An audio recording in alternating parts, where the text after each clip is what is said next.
में जाओगे तो ये बताओगे कि इमरान खान को वोट क्यों नहीं दिया। वो रोमेता शेट्टी भी पाकिस्तानी है, वो जेरिस बेरी हैरी स्नैप्स जो सारे यहूदी थे वो भी पाकिस्तानी है। इस आदमी को पांव पे खड़ा करने के लिए इस मुल्क के पांव काट दिए गए अफसोस से। एक ये नई दीन इलाही की नई शक्ल आज 2022 में आई है। हमारी अभी याददाश्तें इतनी कमजोर नहीं है कि इसी पार्लियामेंट हाउस के बाहर टीचर्स को डंडे पड़े, लेडी हेल्थ वर्कर्स को ठुड्डे मरवाए गए, उठा के क्लर्कों को, रेडियो पाकिस्तान के एम्प्लॉइज को जो है वो पुलिस की गाड़ियों में जानवरों की तरह फेंका गया।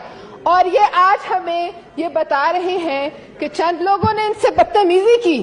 मुझे उसका भी अफसोस है कि नहीं करनी चाहिए, इनका इस्तेहकाक है, लेकिन उस वक्त क्या ये हम कोई खास मखलूक है और वो आम अवाम जो है उसका हक है कि उसे जूते और ठुड्डे मारे जाएं। और इनके आगे अगर 10 लोगों के आगे कोई खारदार तार गलती से आ गई तो ये हमें कहते हैं कि उनके खिलाफ तरीके इस्तेहकाक पेश करें। तो फिर वो तमाम लोग जिन्होंने ऑर्डर दिए थे उन आम पाकिस्तानियों को जूते मारने के, उनके खिलाफ कौन सी तहकीक इस्तेहकाक बनती है? फिर पेश की जाए तो सब की जाए, इकट्ठी की जाए, क्योंकि रियासत मदीना ये बनाने चले थे तो अपने वक्त की रियासत मदीना का तो जवाब दें।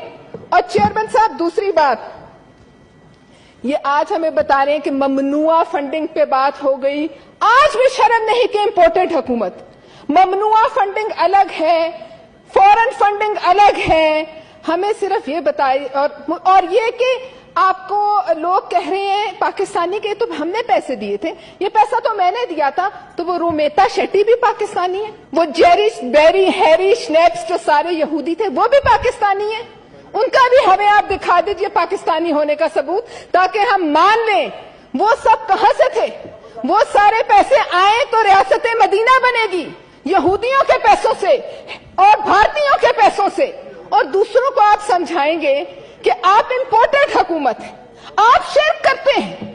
एक दीन इलाही शायद मैं गलत ना हूं तो 1582 में आया था, जो अकबर बादशाह ने जो लेकर आया था।